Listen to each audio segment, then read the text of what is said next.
यह पाठ सूरत और वैश्य को देवी के वरदान का पाठ है। जो उदय काल के सूर्यमंडल की कांति सी धारण करने वाली है, जिनकी 4 भुजाएं हैं और 3 नेत्र हैं, तथा जो अपने हाथ में पाश, अंकुश, वर एवं अभय की मुद्रा धारण किए हुए हैं, उन शिवा देवी का मैं ध्यान करती हूं। हे देवी, आपको नमस्कार है। अब ऋषि कहते हैं, हे राजन, इस प्रकार मैंने तुम्हें देवी के उत्तम महामात्य का पाठ वर्णन कह सुनाया है। जो इस जगत को धारण करती है, उन देवी का ऐसा ही प्रभाव है। वे ही विद्या उत्पन्न करती है। भगवान विष्णु की महास्वरूपा उन भगवती के द्वारा ही तुम, ये वैश्य तथा अन्य सभी विवेकी जन मोहित होते रहते हैं, मोहित हुए हैं, मोहित होते आए हैं और मोहित होते रहेंगे। महाराज, तुम उन्हीं परमेश्वरी की शरण में चले जाओ। आराधना करने पर वे ही मनुष्य को भोग, स्वर्ग और मोक्ष प्रदान करती हैं। वही देवी सभी का कल्याण करती हैं। फिर मार्कंडे जी कहते हैं,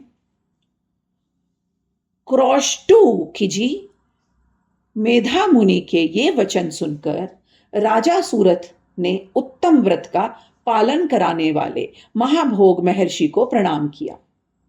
वे अत्यंत ममता और राज्य पराहण से बहुत खिन्न हो चुके थे। महामुने इसीलिए विरक्त होकर वे राजा तथा वैश्य तत्काल तपस्या को चले गए।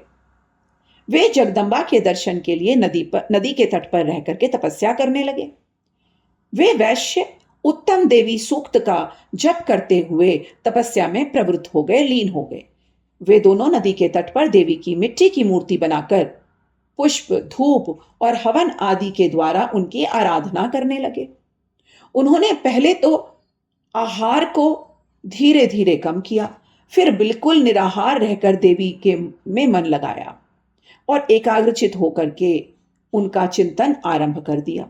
वे दोनों अपने शरीर के रक्त से प्रोक्षित बलि देते हुए लगातार 3 वर्ष तक संयम पूर्वक देवी की आराधना करते रहे। इस पर देवी प्रसन्न होकर जगत को धारण करने वाली चंडिका ने उनको प्रत्यक्ष दर्शन दिए। धन्य है वे। देवी बोली, हे राजन तथा अपने कुल को आनंदित करने वाले वैश्य, तुम लोग जिस वस्तु की अभिलाषा रखते हो मुझसे मांगो। मैं संतुष्ट हूं, मैं तुमसे अति प्रसन्न हूं, अतः तुम जो वर मांगो मैं वो तुम्हें सब कुछ दूंगी।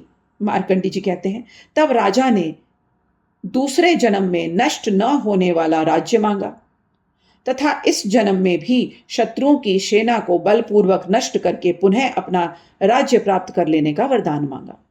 वैश्य का चित्त संसार की ओर खिन्न भिन्न विरक्त हो चुका था। वे बड़े बुद्धिमान थे, अतः उस समय उन्होंने तो ममता, अहंता स्वरूपा आसक्ति का नाश कराने वाला ज्ञान मांगा। देवी बोली, राजन, तुम थोड़े ही दिनों में शत्रुओं को मारकर अपने राज्य को प्राप्त कर सकोगे। अब वहां तुम्हारा राज्य स्थिर रहेगा। फिर मृत्यु के पश्चात तुम भगवान विवस्वान सूर्य अर्थात सूर्य के अंश से जन्म लेकर इस पृथ्वी पर सार्वणिक मनु के नाम से जाने जाओगे। मनु पहला मनुष्य कहलाया।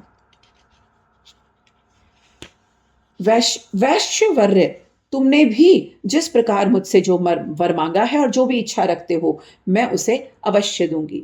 तथास्तु कह करके मां ने उनकी इच्छा पूर्ति की। तुम्हें मोक्ष के लिए ज्ञान की प्राप्ति अवश्य होगी।